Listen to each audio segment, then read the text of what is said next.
Hey guys, finally something to celebrate this week. We've got a product to review. Basically, I got from Leo up in New Jersey there from Orchard Audio. He lent the Arizona Audio Video Club his latest and greatest StarKrimson Ultra 2-channel amplifier.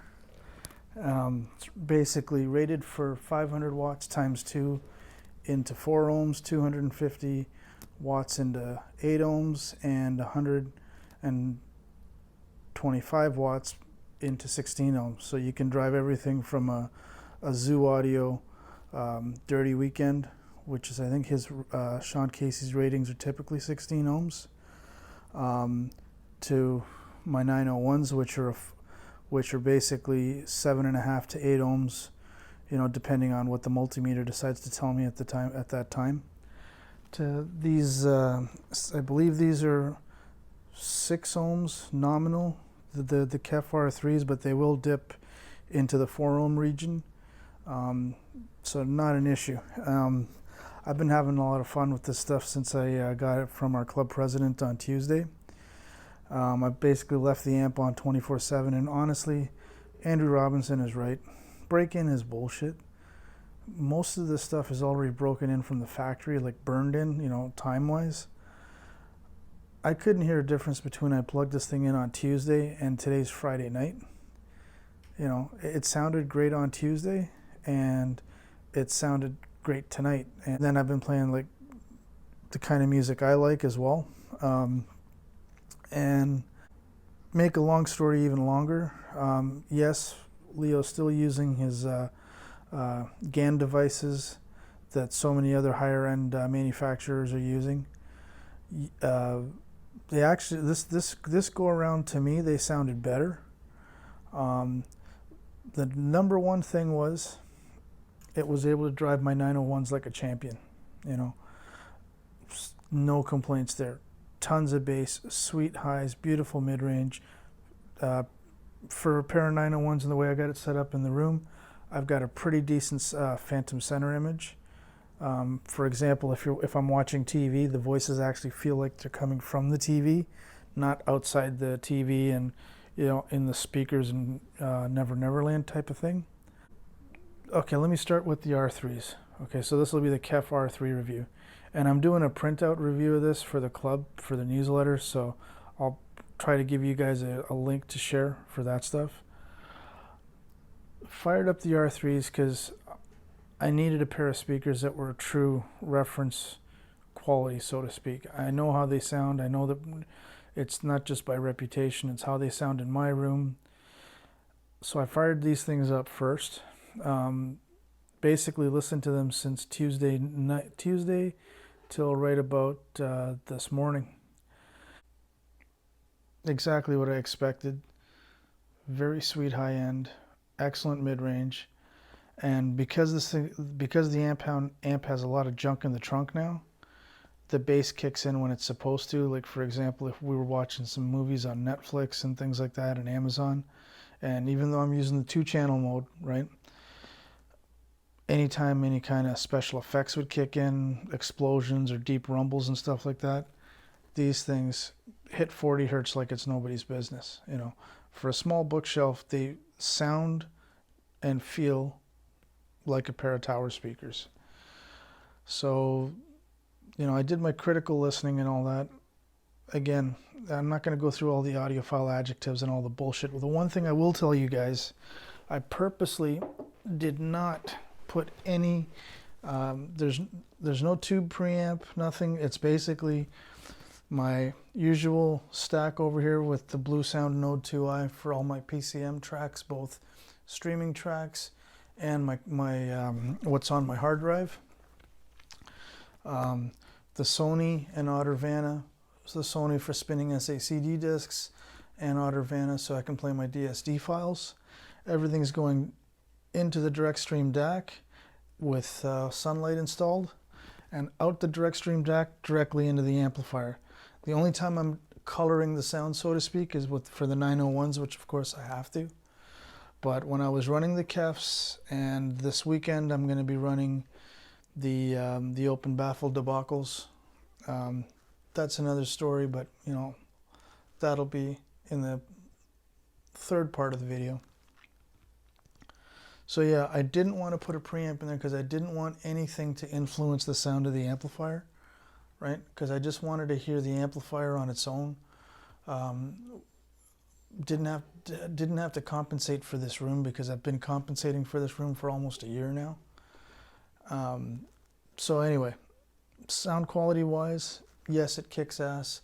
Price wise, it's $2,500, guys. It's a lot of money for an amp. My only grief or beef with this is a little heavier duty on the chassis.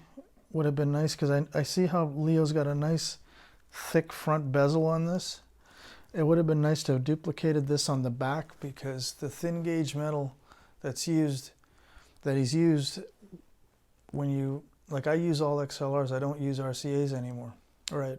Unless it's for the surround crap, but even that, most of it's XLR. It flexes. The back panel flexes every time I, disconnect and connect XLR connectors. And again, because he's got input protection on the actual amplifier modules that he designed, and then there's power protection so you don't get any bumps and thumps. You don't have to worry about powering on and off sequences like you had to last year, which is what literally burned me, and I fried for the Bose amplifier, or the StarKrimson version 1 amplifiers. Again, hindsight's 2020, I guess. What I'm planning to do this year is, because he charges $1,200 for, I think it's $1,249, I believe. Just double check the website, guys. You can buy the two modules already assembled, right? But the caveat is, if you don't do what's inside this box, right, you'll fry the amplifiers like I did last year.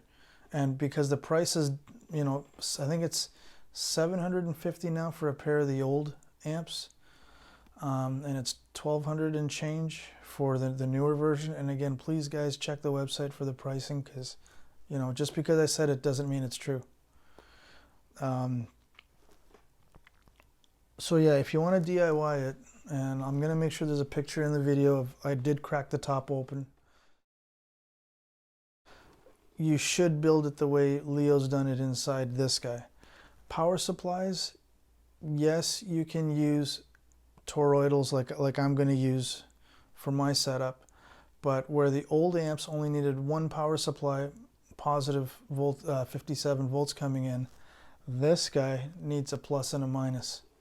And again, the instructions are all on the website, so I'm just going by memory right now. I believe it's plus or minus 36 volts. Now I checked with Leo, power supply that I'm using, I'm taking one of those 57 volt 14 amp big ass toroidals from last year, and basically wiring up the two phases of the AC separately. So I'll have a plus 28 volts, and I'll have a minus 28 volts.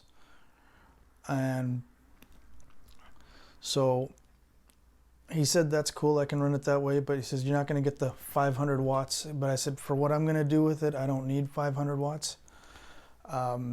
So yeah, basically that's my impression with the StarKrimson amp, the PS Audio DAC, and the R3s.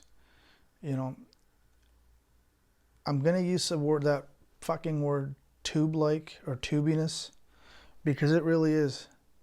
Now, to prove it, and this is where the second part of the video comes in, this video is going to have the Kef R3s, the Bose 901 Series 1s from 1968, my Open Baffle debacles, and guys, I'm going to yank out the Kef 105.3s from the garage this weekend, connect up the spare planar tweeters that I have to those, and I'm going to do something special with the upper crossover. I'll fill you guys in on the weekend when I get that section done.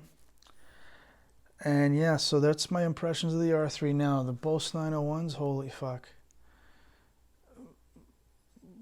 Leo outdid himself, because when I traded in my PS audio amps last year, which sounded amazing on the same 901s with the same mini DSP with the same curve, these things went a step further.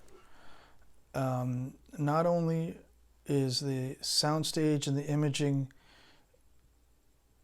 where it should be, you know, and the beauty is the way I've got these 901s set up now. I've had the fucking some guys on the Bose Facebook pages, oh, you got room treatment, it'll never fucking work like that, you don't know what the hell you're doing, you don't know how to set them up. Fuck yous, okay? You're not in this fucking room, you're not listening to this fucking system. I am, and so are some of my friends when they come over here. All right, it works. Okay, I got a super sweet high end. When the big bass notes hit, it doesn't go off like a wet fart, because that's the other thing with the 901s, and I've told you guys this before. When you underpower them and you get any deep bass notes in, they'll start to choke and puke. It happened with the last year when Ron borrowed these on the I think they're the Agiers or whatever. They choked and puked on those. With those, they choked and puked with the NAD M33, the little box with the cool front display. So Leo's 500 watts at 8 ohms is exactly what the doctor ordered. Sorry, 250 watts at 8 ohms. Sorry, 500 with 4 ohms is exactly what the doctor or Dr. Bose ordered. See, there you go. For these guys. Thanks again, guys, for watching. Have a good rest of your weekend, and see you shortly. Bye for now. Thanks. And cheers to the weekend.